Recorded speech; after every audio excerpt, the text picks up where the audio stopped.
এখানে ওপেন করা যে শীটটা আপনারা দেখতে পাচ্ছেন, এই শীটটা আসলে একটা ভিন্ন ধরনের একটা শীট। এখানে আমাকে একজন ফেসবুকে আমাকে নক করে, তো উনি ইম্পোর্ট এক্সপোর্টের জব করে, তো ওনাকে বলা হয়েছে এখানে এইচএস কোড যে আছে এই এইচএস টা মডিফাই করতে হবে। যেমন হচ্ছে এখানে যেটা আছে, এখানে ওনাকে বলছে যে পেস্ট করে, এরপর হচ্ছে প্রত্যেকটা প্রথম থেকে 4টার উপরে একটা ডট, এরপর হচ্ছে মাঝখানে 2টার উপরে একটা ডট ডট দিয়ে এভাবে কপি পেস্ট করে প্রত্যেকটা করতে হবে এইভাবে। তো এখানে ডাটা আছে 7,500। এই কাজটা আসলে উনি 3-4 দিন করার পরও শেষ করতে পারে না, তাও করছিল 1000 ডাটার মতো, এখানে আছে 7,500। তো এই কাজটা আমি দেখলাম যে 1 মিনিটেরও কম সময় লাগে যদি করতে পারে। তো চলুন দেখা যাক এটা কিভাবে আমরা খুব সহজেই করতে পারি। তো এখানে প্রাইভেসির কারণে আমি এখানে হোয়াইট করে রাখছি টেক্সট গুলো, এটা যেহেতু ওনার প্রাইভেট ডাটা, তো আমরা এই সাইডটাকে হাইড করেই রাখি। এখানে আমরা কাজ করব হচ্ছে এইচএস কোডের উপরে। এখানে কিভাবে আমরা ডট বসাবো, তো প্রথমে আমরা ইকুয়াল সাইন দেবো, ইকুয়াল সাইন দিয়ে লেফট লিখবো, লেফট ফাংশন নেব।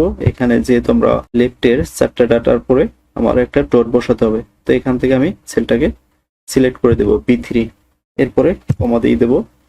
এখানে কয়টা নাম্বার নিতে যাচ্ছি আমি, এই নাম্বার হচ্ছে আমি 4টা নাম্বার নেব। 4টা নাম্বার দেওয়ার পরে ফাইভ ব্র্যাকেট ক্লোজ দিয়ে দিলাম।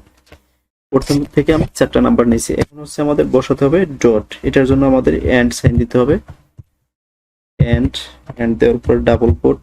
ডাবল কোট দেওয়ার মানে হচ্ছে কোনো টেক্সট লিখতে গেলে আমাদের দুই পাশে ডাবল কোট দিতে হয়, মাঝখানে যে কোনো একটা টেক্সট বা ওয়ার্ড লিখতে গেলে এটা দিতে হয়। তো এটার পরে আমরা দেব হচ্ছে এন্ড। তো আমাদের এখানে ডট বসানো শেষ। এখন মিডল থেকে যে আমরা 2টা ওয়ার্ড নেব, এটার জন্য আরেকটা ফাংশন ব্যবহার করব। এখানে আমরা লিখব মিড, MID, মিড থেকে আমি মিডল থেকে 2টা ওয়ার্ড নেব। এখানে আমাদের টেক্সট হচ্ছে B3 কলাম, B3 সেলটাকে সিলেক্ট করতে হবে, B3 নিলাম। এরপর হচ্ছে কমা, স্টার্ট নাম্বার। তো স্টার্ট নাম্বার হচ্ছে আমরা এখানে নিয়েছিলাম 4টা, এখান থেকে 5 নাম্বার থেকে 2টা। এখানে নাম্বার অফ ক্যারেক্টার্স 2টা, 5 নাম্বার থেকে স্টার্ট হবে এবং 5 নাম্বার থেকে 2টা নেব 5 নাম্বার উপর থেকে। এরপরে ক্লোজ ব্র্যাকেট দিয়ে দিলাম, ফার্স্ট ব্র্যাকেট, এরপরে দেবো এন্ড। যেহেতু আমরা আবারও একটা ডট বসাবো, এন্ড দিয়ে দিলাম, double quote, dot, double quote, এরপর হচ্ছে এন্ড। এরপরে আমরা নেব হচ্ছে রাইট ফাংশন। রাইট লেখার পরে এখানে ট্যাব বাটন ক্লিক করব।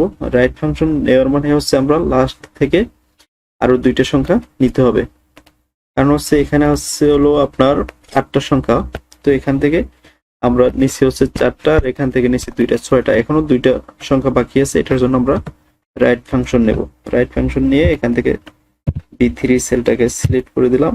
এরপর হচ্ছে number of character 2, first bracket close.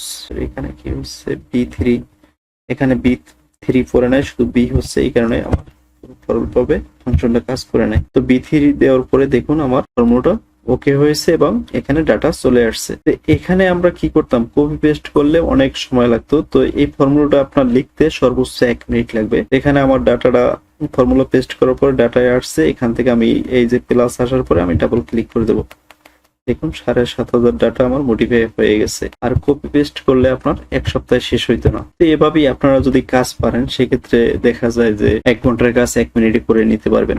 আর যদি কাজ না জানেন, কপি পেস্ট করলে সারা বছর বড় কপি পেস্ট করতে হবে। তো আশা করি আপনাদের এই ভিডিওটা অনেক উপকার হবে।